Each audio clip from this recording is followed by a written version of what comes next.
Hello বন্ধুরা, কেমন আছো সবাই? আশা করি সবাই খুব ভালো আছো। আর তোমরা দেখতেই পাচ্ছ আমরা চলে এসেছি এখন মাঠে।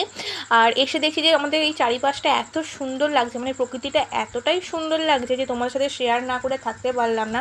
আর তোমাদের সাথে এই ভিডিওতে আমরা এটাও শেয়ার করব যে এই সিজনে মাঠে কী কী ফসল হয়। তো চলো দেখতে থাকো ভিডিওটা। এই দেখো, এটা একটা শশার জমি, অনেকটা বড় এরিয়া নিয়ে এই জমিটা।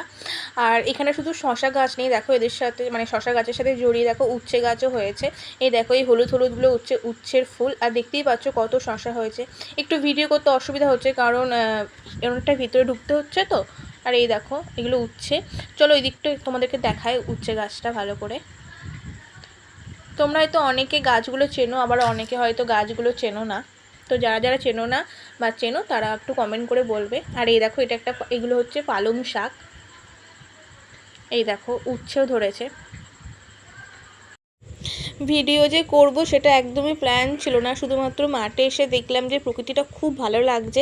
আর ভাবলাম আমাদের পরিবারের বন্ধুদেরকে একটু দেখায় যারা হয়তো গ্রাম্য পরিবেশটা দেখেনি বা হয়তো শহরে থাকে। আর এই দেখো এগুলো হচ্ছে লাল শাক, আর এদিক দেখতে পাচ্ছ পালং শাক আছে।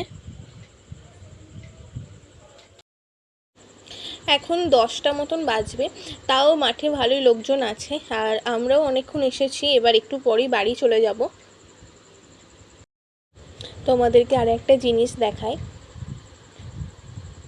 এই দেখো এখানে একটা পাম্পের ব্যবস্থা আছে আসলে জমিতে জল দেওয়ার জন্য। আর দেখো দিদি আবার এটা চালিয়েও দিয়েছে।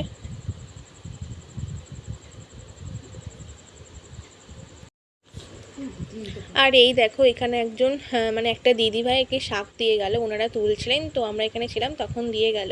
তো বন্ধুরা আজকের ভিডিওটা এখানেই শেষ করছি, দেখা হচ্ছে একটা নতুন ভিডিওতে। ততক্ষণ তোমরা সবাই খুব ভালো থেকো। আর একদম কমেন্ট করে জানাতে ভুলবে না যে আমাদের গ্রাম্য পরিবেশটা মানে প্রাকৃতিকটা কেমন লাগলো। তো আজকের মতন টাটা।